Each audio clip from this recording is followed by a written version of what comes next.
바울과 바나바가 수리 안디옥 교회로부터 파송을 받았습니다. 그들이 1차 전도 여행을 떠나서 첫 번째 들렸던 곳은 바로 구브로 섬이었습니다.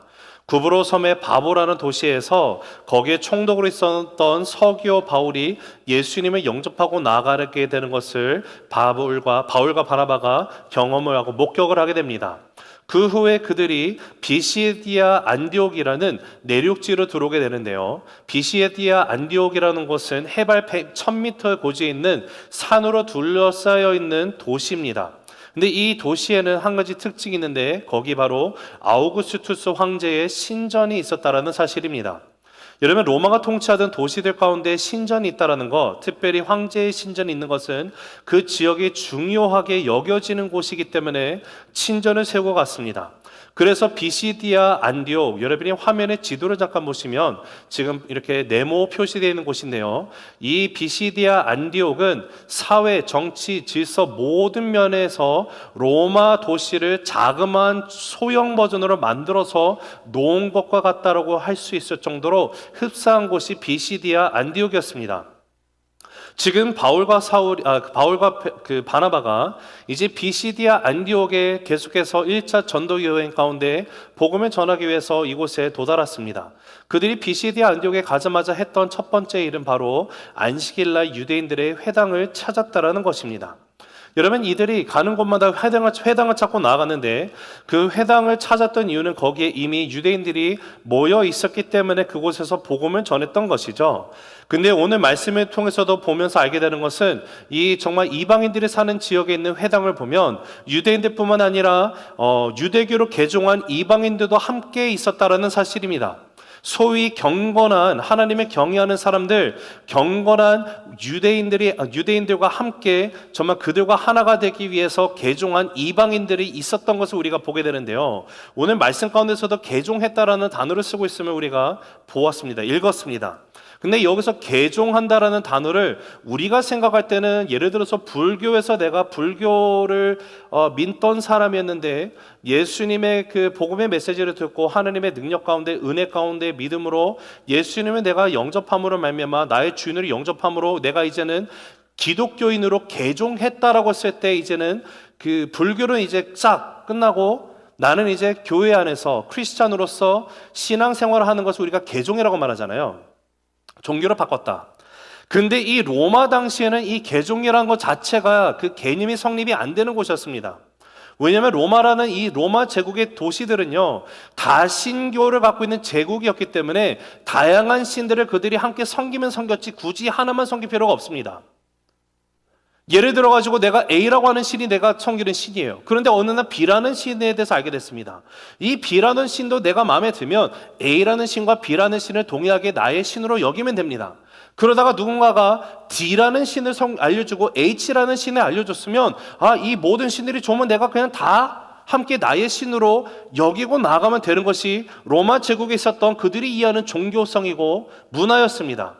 그런데 개종이라는 말은 내가 알고 있던 모든 신들을 내가 다 없애고 오직 한 신만을 내가 섬기고 나아간다는 것을 뜻하는 것이 유대교로 개종한다는 것의 뜻이었습니다. 이것은 로마인들의 문화 속에서는요, 이해도 되지 않을 뿐더러 그들이 그렇게 살 필요도 없었습니다. 그럼에도 불구하고 지금 로마인 이방인들이 유대교에 들어간다는 이 말의 의미, 내가 이제는 믿었던 모든 신들은 헛것이고 이제는 정말 유대인들의 하나님, 아브라함, 이삭, 야곱의 하나님만이 참된 하나님이시고 유일한 하나님이심을 고백하고 믿고 나갑니다. 여러분이 이 고백이 쉬운 것이 아니었다라는 것이에요. 자, 그러하다면 왜 이들은 유대교로 개종을 하고 나아갔을까라는 질문을 우리가 한번 던지고 생각을 해봐야 될 것입니다. 우리가 잘 아는 것처럼 로마 제국 가운데 있었던 많은 도시들, 그곳에는요, 고고학자들에 의해서도 발굴되는 것이 무엇입니까? 어마어마하게 큰 신전들이 있었음을 보게 돼요. 그것이 로마, 그리스, 헬라 문화권에서 이런 신전들이 있었고 거기에서는 엄청난 그 신들을 섬기며 제사를 지내고 나가는 그런 풍습이 있었음을 우리가 알게 됩니다. 그리고 이런 신전에는 늘 빠지지 않고 있는 그 부류가 있었는데 바로 그 신전 안에서 일하는 여사제들이 있었습니다.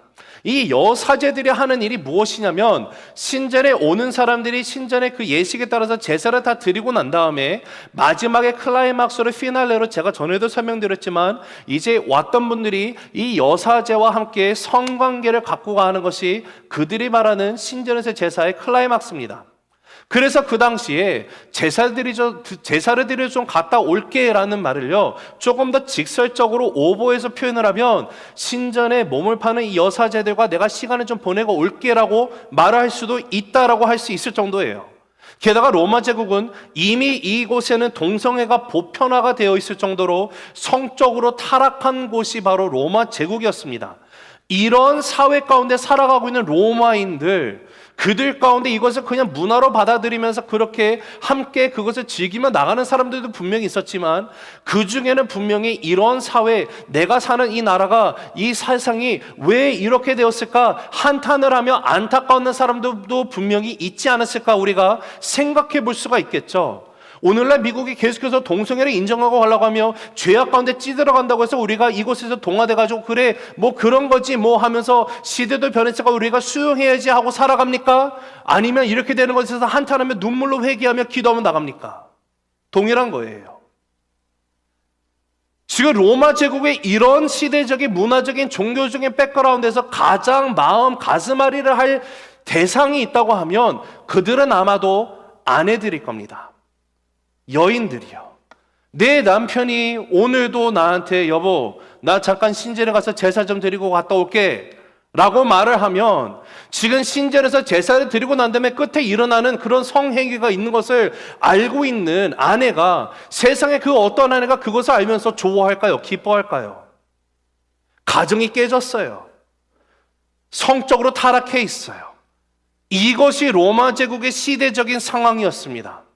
그런데 그런 상황 가운데서 나의 깨진 가정, 나의 부부관계도 정말로 간당간당하고 남편은 맨날 청정 갔다 온다고 신정 갔다 온다고 하지 이런 상황에서 눈물로 지내고 있는 이 여인들이 주변을 보니까 지금 비시디아 안디옥에 어떤 특정 단체가 갑자기 눈에 들어오기 시작하는데 그들이 누군가 봤더니 유대인들이에요.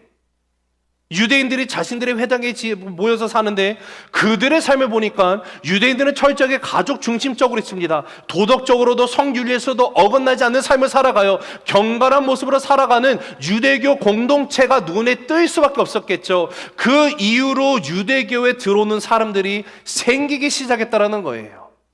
나도 저 사람들과 함께 있으면 나의 가정도 경건해질 수 있을까? 내 가정도 저 유대인들 가정처럼 정말 가정 중심으로 도덕적으로나 성윤리로나 깨끗하게 나갈 수 있는 경건의 모습이 됐으면 좋겠다라는 바람으로 이 유대교로 개종한 사람들도 있었다라는 것이에요. 그래서 43절에 우리 한번 같이 읽습니다. 시작. 회당의 모임이 끝난 후에 유대인과 유대교에 입교한 경건한 사람들이 많이 바울과 바나바를 따르니 두 사도가 더불어 말하고 항상 하나님의 은혜 가운데 있으라 권하니라. 지금 여기 보면 회당의 모임이 끝난 후에라고 말하면서 지금 유대인과 유대교에 입교한 경건한 사람들, 입교했다는 개종했다는 뜻이에요. 유대교로 개종한 이 입교한 사람들이 있다. 자, 여기 지금 회당의 모임이라는 것이 나와 있는데 그러면 그 당시에 그 유대교 회당에서는 어떤 모임이 있었을까요? 그 당시에 유대교 회당을 생각해 보면 오늘날 우리가 드리는 예배 형식과 가장 흡사하다고 말해도 틀리지 않습니다. 예루살렘은 성전이 있습니다. 성전에서 유대인들이 가면은요 그곳에서는 매일 번제가 올려드립니다.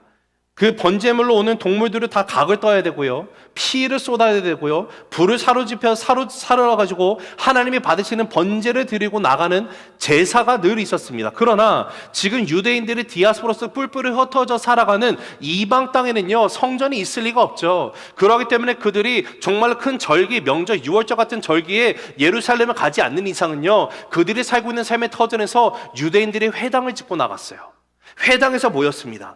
그들이 모여서 드리는 회당에서의 이 모임의 순서는요, 그 시편 말씀을 한 절씩 그들이 읽으며 읊으며 찬송을 부르며 또 거기에 회당장이 서가지고 하나님의 말씀, 예언의 말씀, 선지서들 이 말씀들을 읽으면서 가르치고 나아가는 그런 예배 형태가 있었습니다. 즉 하나님의 말씀을 중심으로 모이고 있는 회당이었어요. 그것이 회당의 모임의 특성입니다. 근데 거기에 하나 더 특징이 있는데, 유대인들의 회당에 만약에 어떤 모르는 사람이 손님이 만약에 이렇게 방문을 하면, 그런데 이 손님이 율법에 대해서 잘 아는 유대인이다 하면 회당장의 허락하에 의해서 이 손님이 방청객이 와서 그 많은 사람들 앞에 게스트 스피커로 하나님의 말씀에 대해서 이야기하고 자기 의견을 발언할 수 있는 그런 전통이 유대교 회당의 모임의 끝부분에 있었다고 합니다. 자, 그러니까 바울과 바나바가 이런 회당의 질서를 통해 가지고 이미 모여있는 회중들에게 예수님의 복음을 전할 수 있는 이 회당보다 더 좋은 장소는 존재하지 않는 거예요. 왜냐하면 바울과 바나바가 한 번도 가본 적이 없는 비시디아 안디옥에 들어가 가지고 거기 다운타운에 서 가지고 여러분 한번 모여주세요, 제가 기쁜 소식을 들려주겠습니다, 아무리 외친다 하는데 누가 와서 듣겠습니까? 아무도 모르는데요. 그러나 전략적으로 유대인들이 모여있는 회당에 가면 이미 세팅이 다 되어 있어요. 필요한 것은 이 회당장으로부터 허락만 받으면 되는 거예요. 여러분 한번 상상해 보시기 바랍니다. 지금 비시디아 안디옥 교회, 이 비시디아 안디옥에 새생명이라는 교회가 있다고 한번 생각해 보겠습니다. 이 새생명 회당에 지금 예배를 드리고 있는데 갑자기 앞에 우리 여러분 오시면서 늘 보시는 게 뭐죠? 이 예배당에 교회 들어오실 때 문 앞에 서서 이렇게 주보를 이렇게 나눠주시면서 정말 아름다운 미소와 이렇게 같이 웰컴해 주시는 우리 목녀님들 또 새가족 팀이 있으시잖아요. 아닌가요? 비시디아 안디옥에 바나바와 바울이 방문하러 왔어요. 그랬더니 거기도 새가족 팀이 있었다고 가정해 볼게요. 가정이니까 성경에 써 있다는 게 아닙니다. 가정해 보는 거예요. 상상해 보는 거예요. 어서 오세요. 오늘 처음 오신 것 같은데 너무 잘 오셨습니다. 네, 어디서 어떻게 오셨어요? 그랬더니 바울과 바나바가 네, 우리는요 유대인이고요. 저 예루살렘에서 왔어요. 뭐 술이 안디옥에서 왔다고 하면 또 모를 거니까 예루살렘에서 왔어요 라고 말을 할게요. 그러면 정말요, 우리 같은 민족이시군요. 너무 반갑습니다. 어쩐지 인물이 너무도 뛰어나신 게 역시 우리 유대인은 유대인이군요 하면서, 자, 우리 회당장님과도 한번 인사를 나누실 게 되면 한번 저 오세요. 제가 한번 소개하고 인사시켜 드릴게요. 너무 잘 오셨어요. 회당장님 찾아요. 그랬더니 바울과 바나바, 역시 부흥하는 곳은 다르구나, 이렇게 나를 환영해 주다니 가서 인사를 나눕니다. 회당장이 묻는 거예요. 어디서 오셨냐고. 네, 우리 예루살렘 학교 유대인이요. 그러세요? 너무 만나서 반갑습니다. 정말 이 머나먼 땅에서 같은 유대인을 만나기가 또 쉽지 않은데 또 예루살렘에서 왔다가 더 반갑네요. 근데 예루살렘에서 왔다면 혹시 말씀에 대해서, 율법에 대해서 잘 아시나요? 라고 물었을 때, 만약에 예를 들어서 네, 실은 제가 가말리엘 선생님 제자였습니다. 가말리엘 선생님의 제자요? 바울이 가말리엘이 스승이었거든요. 바울의 스승이 가말리엘. 여러분, 가말리엘은 그 당시 랍비 중에 랍비입니다. 최고로 존경받는 랍비가 가말리엘이었습니다. 가말리엘로부터 훈련받고 배운 제자다 하면은요, 저기가 위상이 어마어마합니다. 그러면 회당장의 입장에서는 이렇게 귀한 기회가 왔나, 오늘 다 끝나고 난 다음에 우리 가말리엘 제자이신 우리 바울 선생님께서 우리 여기에 모이는 청중들에게 또 좋은 말씀도 해주시고 하나님의 말씀도 풀어서 설명해 주시면 너무 좋겠습니다 라고 말은, 그러실까요? 끝난 다음에, 여러분 오늘 귀한 손님이 왔습니다. 바울과 바나바 선생님이 오셨는데 이 바울 선생님 같으면 가말리엘의 수제자라고 합니다. 여러분 한번 박수로 환영할까요? 이렇게 해서 왔어요.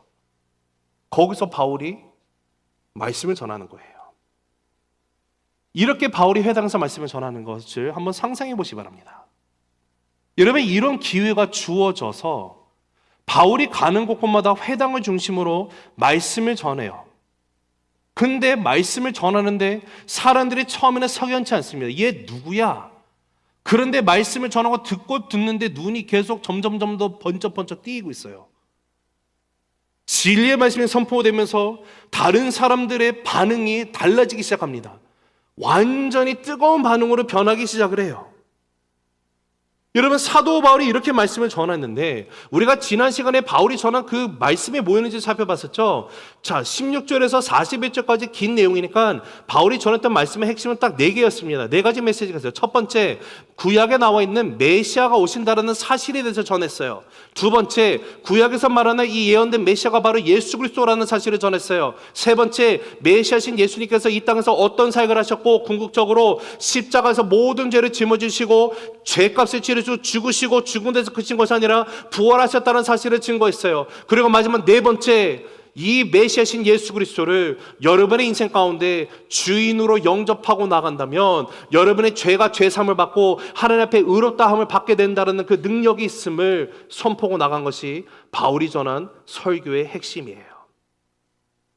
예수님이 누구시고 무슨 일을 하셨으며 십자가 부활 능력이 우리의 죄사함과 의로움이 되었다. 여러분, 이 메시지가 바로 교회가 전해야 되는 메시지임을 믿습니다. 교회에서 선포되어야 되는 메시지는 예수 그리스도예요. 교회에서 전해야 되는 메시지는 예수님의 십자가 부활 사건이에요.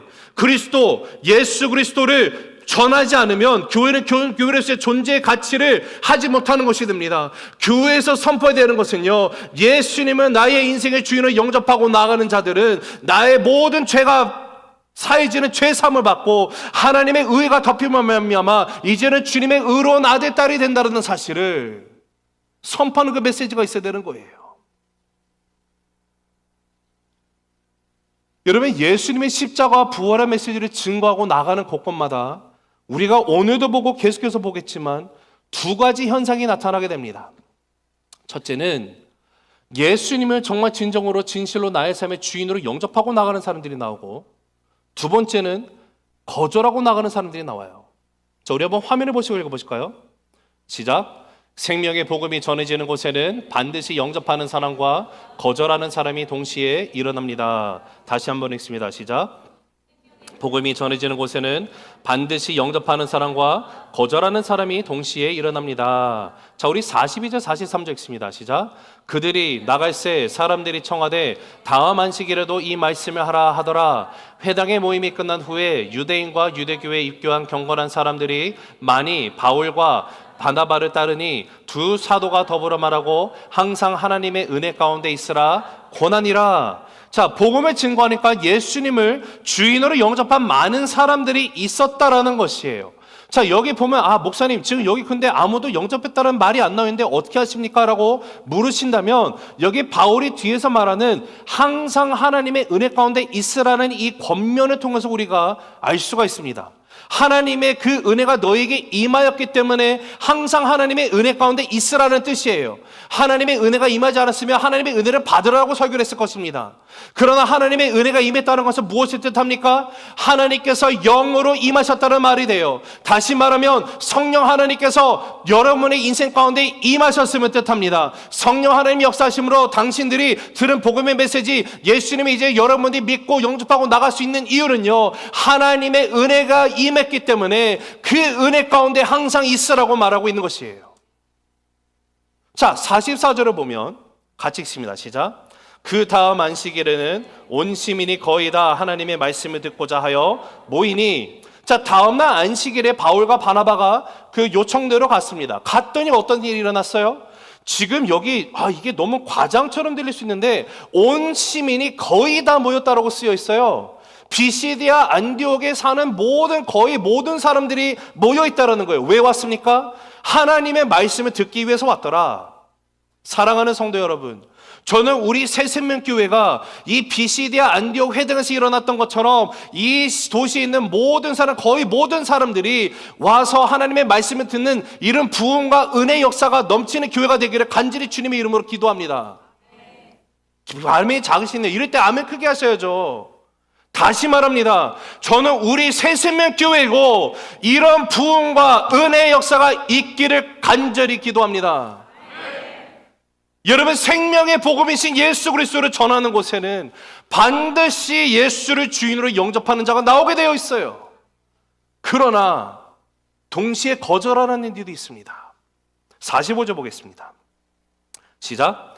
유대인들이 그 무리를 보고 시기가 가득하여 바울이 말한 것을 반박하고 비방하거늘 50절도 있습니다. 시작. 이에 유대인들이 경건한 귀부인들과 그 신의 유력자들을 선동하여 바울과 바나바를 박해하게 하여 그 지역에서 쫓아내니.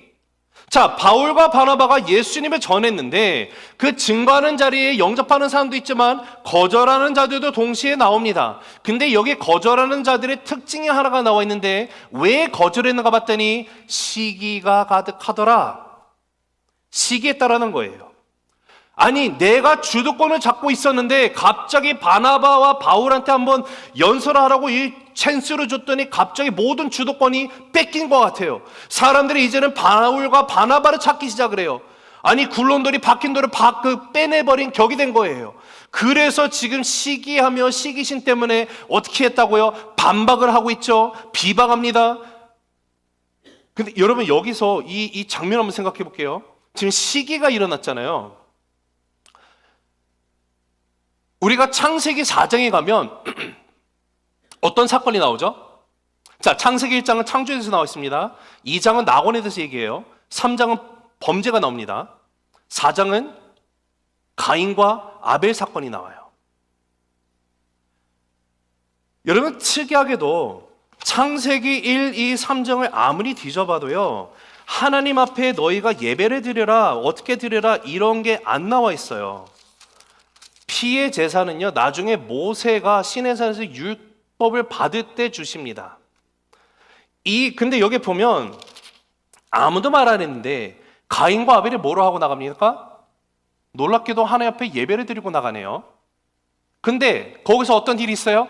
하나님이 아벨과 아벨이 드린 제사는 기뻐 흠양 받으셨어요.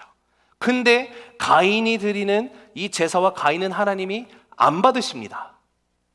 자, 이렇게 되면 문제가 어디 있는 겁니까? 아벨이 문제예요? 아니면 가인이 문제예요? 가인이 문제겠죠? 이 문제는 하나님과 가인의 사이에 있는 문제예요.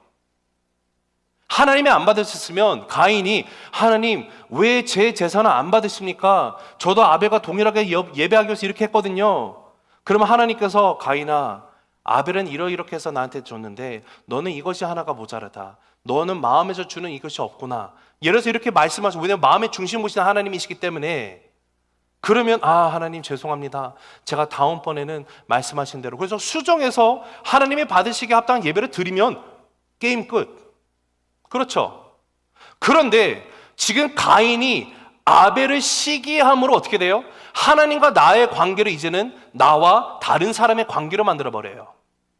그러면서 시기가 들어오니까 가인이 아벨을 돌로 쳐 죽이게 됩니다. 여러분, 이 시기가 이렇게 무서운 거예요. 마음 가운데 시기가 들어와서 시기심이라는 것이 자리 잡으면요, 하나님과 나 사이의 문제가 사람과의 문제로 바뀌어버리게 돼요. 시기가 들어오면 하나님의 말씀 보이지 않기 시작합니다. 사람만 보여요.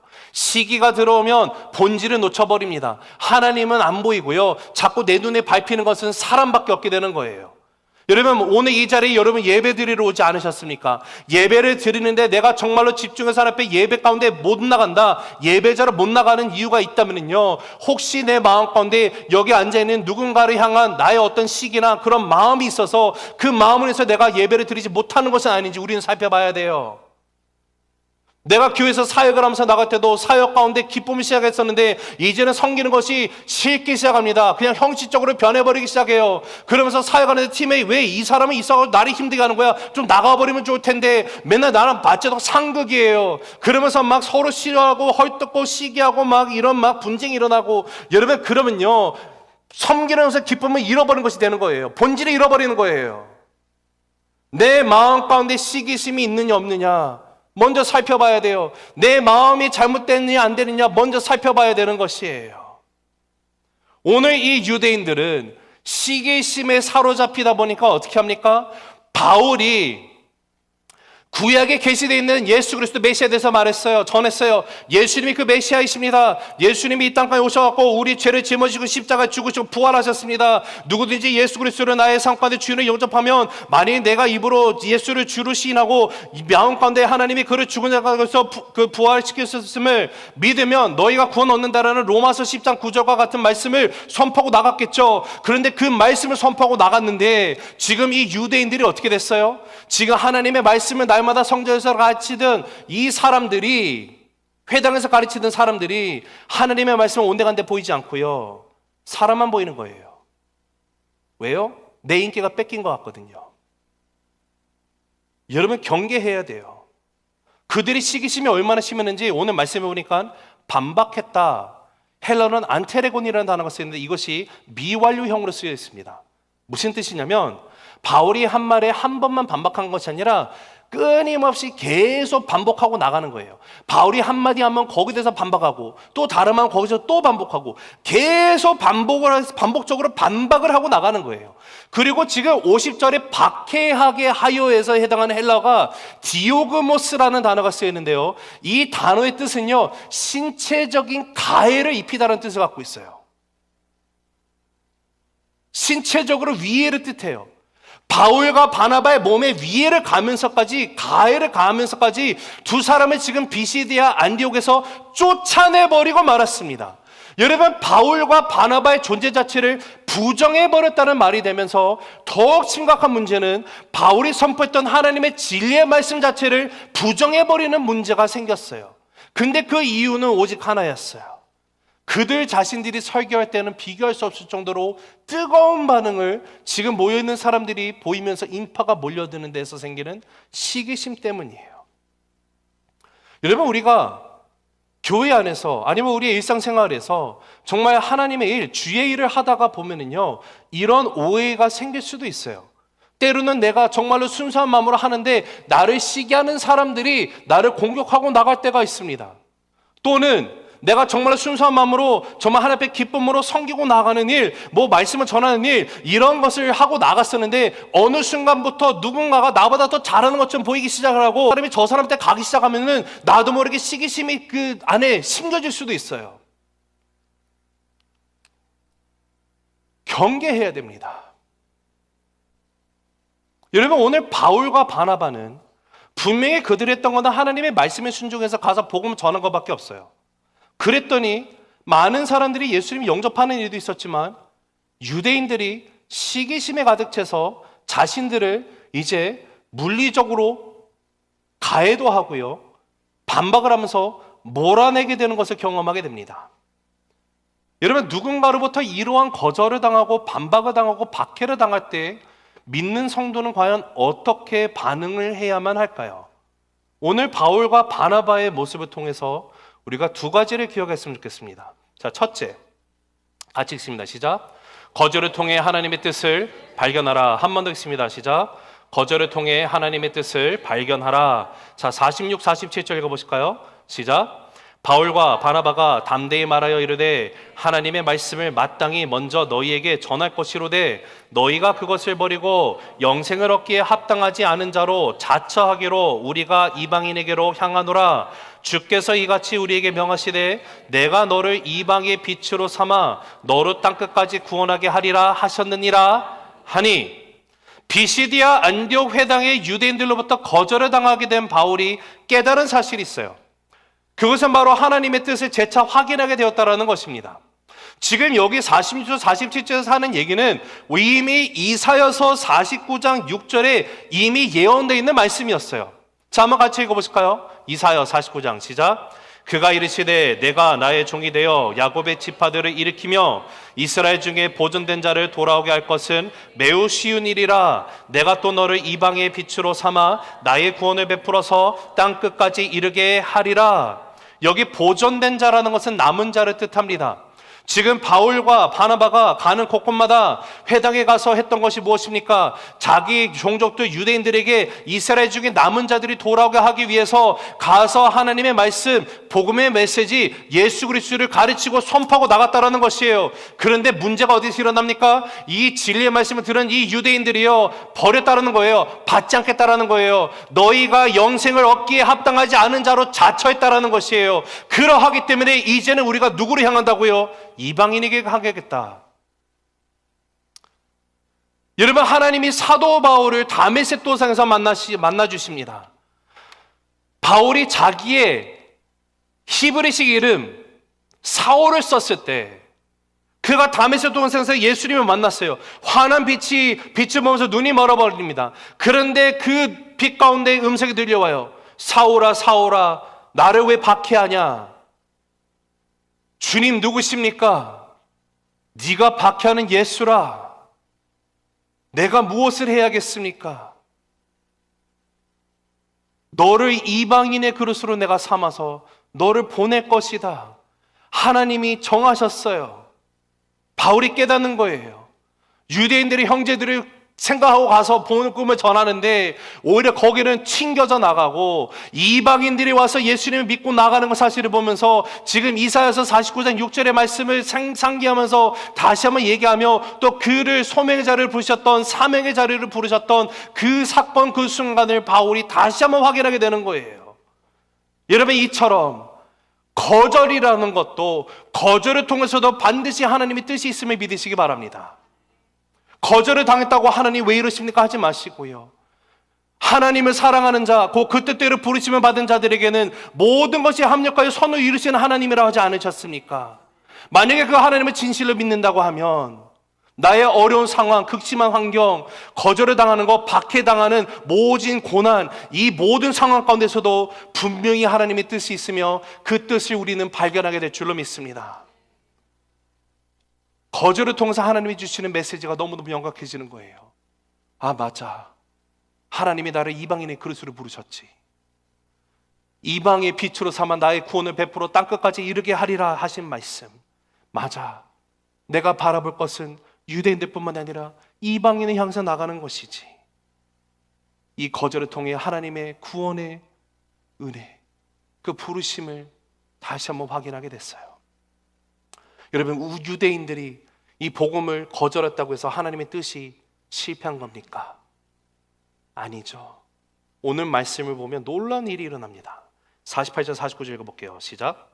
이방인들이 듣고 기뻐하여 하나님의 말씀을 찬송하며 영생 주시기로 작정된 자는 다 믿더라. 주의 말씀이 그 지방에 두루 퍼지니라.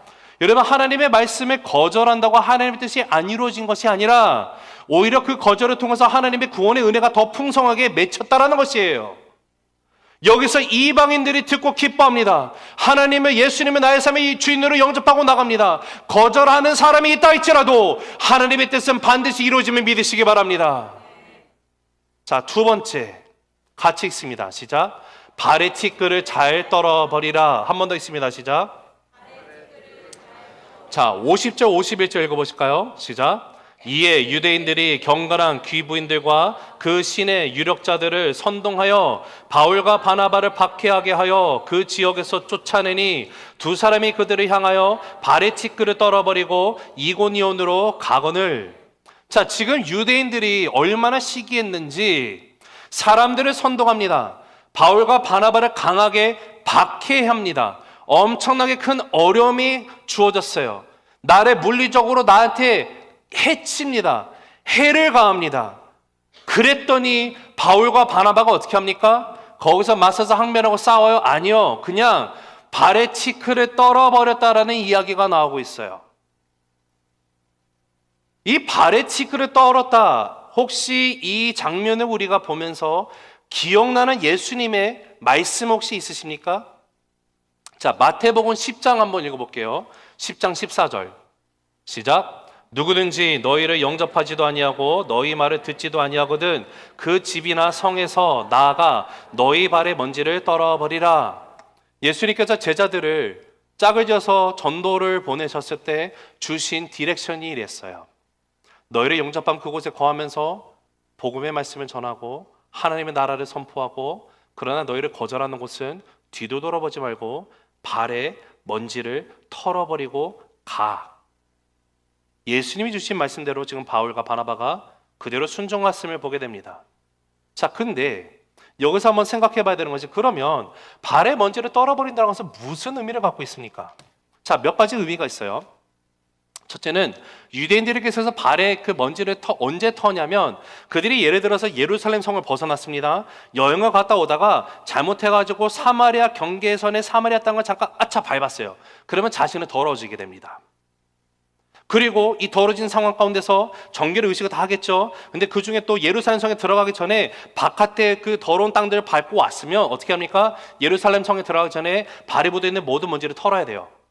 털지 않은 채로 들어가면 예루살렘 성 전체를 더럽히게 되는 것이 돼요. 그런 의미가 있고, 또 다른 것은 예수님 말한 것처럼 발에 먼지를 털고 떠나라. 이 말은요, 너희들을 거절하면 여기는 뒤도 돌아오지 말고 미련 갖지 말고 그냥 떠나라, 이런 말씀이 되기도 해요. 자, 근데 과연 이 두 가지 그 뜻만 있을까 고민을 해봅니다.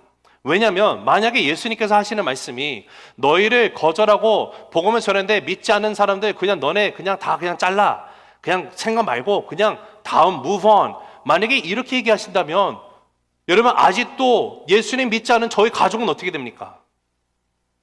하나님이 그렇게 매정하신 분입니까? 이게 무슨 뜻일까요? 여러분, 고민하고 묵상하는데 이런 말씀을 하나님이 주시는 것 같아요. 예수님의 말씀하셨던 발에 티끌을 떨어라. 자, 먼저 지금 바울과 바나바의 상황에서 제가 한번 들어가면서 묵상을 해봤어요. 이게 어떤 뜻이 있을까? 자, 바울과 바나바가 정말 가서 억울하게 고초를 당했어요. 몰아냅니다. 이 쫓겨나가는 상황 가운데 핍박이 되는며, 여러분, 이런 어려움이 있으면요, 이 핍박이 크면 클수록 우리의 마음가운데도 어떤 생각이 들기 시작해요? 에이씨, 내가 이런 취급당하러 온 것도 아닌데, 아, 됐어, 그만해. 아, 뭐 나도 할 만큼 했네, 뭐. 이런 생각 들지 않아요? 아니면, 아니 하나님, 내가 말씀 전하라고 순종해서 지금 나왔는데 가는 곳마다 어려움이 없게 해주셔야지, 왜 이렇게 나를 몸에다 가해를 당하는 이 상황에 하나님 가만히 계십니까? 하나님 너무하시는 거 아닙니까? 복음 전하라고 복음 전했는데 어떤 어려움이 또 하나님 먼저 가서 길을 다 만들어 주셔야죠. 아니면 이번 1차 전도 여행 우리가 처음 나온 거니까 뭐 요즘에 보니까 뭐죠? 우리 그거 하잖아요. 뭐 비전 트립 같은 거 하잖아요. 성교주를 아직 한 번도 안 가봤으면 비전 트립을 가서 거기 한번 보고, 여기를 본 다음에 인구조사도 하고 그런 문화도 알고 우리가 뭘 할 수 있는지를 배운 다음에 와서 잘 준비해가지고 단기 선교를 가지 않습니까? 자, 그러면 바울과 바나바 입장에서도 뭐 이거는 비전 트립을 생각하지 뭐, 우리도 할 만큼 했잖아. 지금 버가에서 마가 요한도 힘들어가지고 그냥 제풀에 꺾여서 그냥 집에 돌아갔는데, 우리도 이건 아닌 것 같아. 야, 우리 여기까지 했으니까 일단 잘 알고 여기서 정말 이방인들이 말씀을 받는 것도 알았으니까 우리 다시 돌아가서 재정비하고, 몸도 마음도 지쳤으니까 재정비하고 우리 다시 옵시다 라고도 말할 수 있는 거 아니에요? 근데 여기 중요한 사실이 뭐냐면요, 바울과 바나바는 발에 먼지를 떨어버리고 난 다음에 그들의 전도 여행이 중단되지 않았습니다. 그들은 이고니온으로 갔어요. 발에 먼지를 떤다는 것은 어떤 의미가 있을까? 목사님들이 이런 생각을 주세요. 여러분, 지금 비시디아 안디옥에서 어마어마한 부흥을 경험했어요. 거의 도시에 있는 모든 사람들이 와서 들을 정도예요. 여러분, 그런 상황이라면요, 나를 아무리 박해하는 사람이 있다 하더라도 인간 한영근이는요 거기 있고 싶어 할 것 같아요. 거기서 계속해서 복음 전하면서 사람들이 예수님이 알게 하길 원할 것 같아요. 그런데 바울과 바나바는 그 큰 부흥에 미련을 두지 않고 다음 미션 장소로 하나님이 보내신 곳으로 가기 위해서 거기에 발의 먼지를 털고 떠납니다. 바울과 바나바가 발의 먼지를 털었다는 것은 또 다른 의미가 있을 것 같은데, 어떤 의미가 있을까요? 여러분, BC대에서 엄청난 고통을 당해요. 겪은 상처, 핍박, 박해들, 이런 것도 내 발에서 털어내는 먼지라 생각이 됩니다. 여러분, 예수님이 말씀하신 뜻이 바로 여기 있는 것은 아닌가 저는 묵상을 해봐요.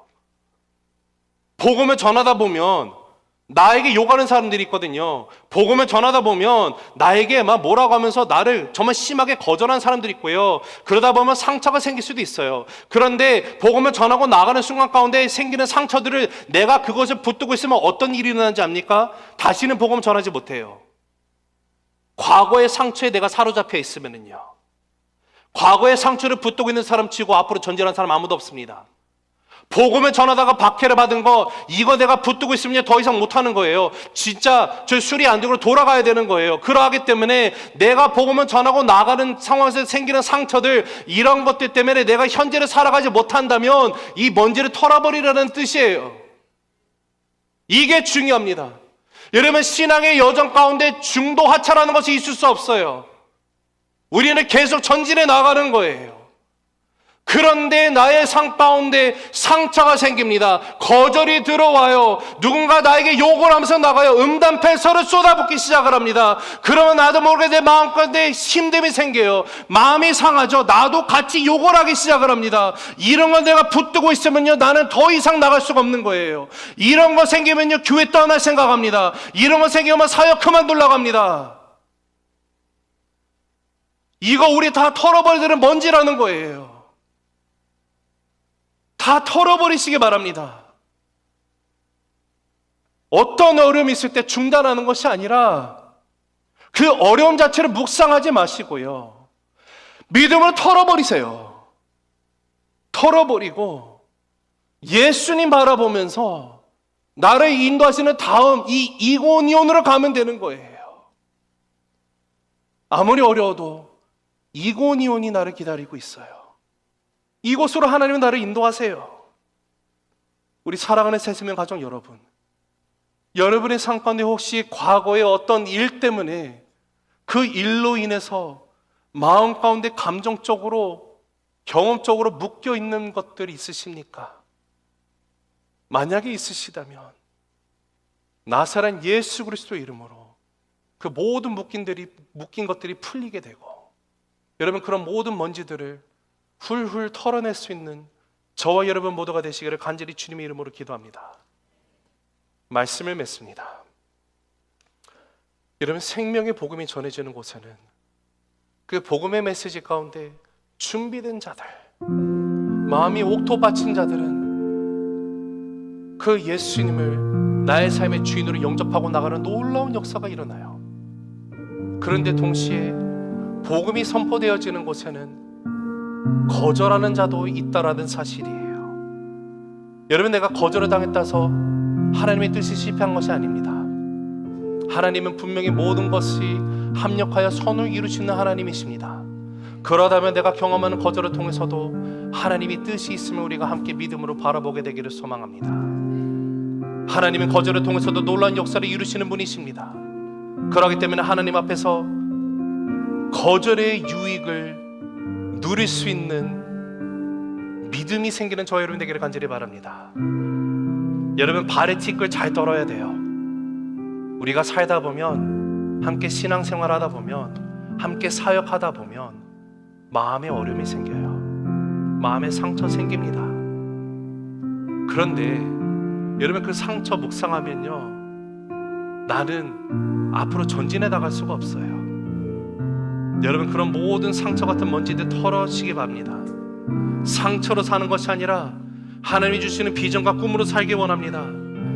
하나님은요, 지금 이 비시디아 안디옥만이 아니라 나의 인생 가운데 이고니온을 준비하시고 나로 하여금 이고니온으로 가도록 인도하시는 분이세요. 우리 그 하나님만을 온전히 바라볼 때 우리의 신앙의 여정 가운데 중간에 어려움으로 도중에 중도하차는 것이 아니라 끝까지 예수님과 함께 이 믿음의 여정 승리할 수 있는 저 여러분 모두가 되시기를 주님의 이름으로 축복합니다. 기도하시겠습니다.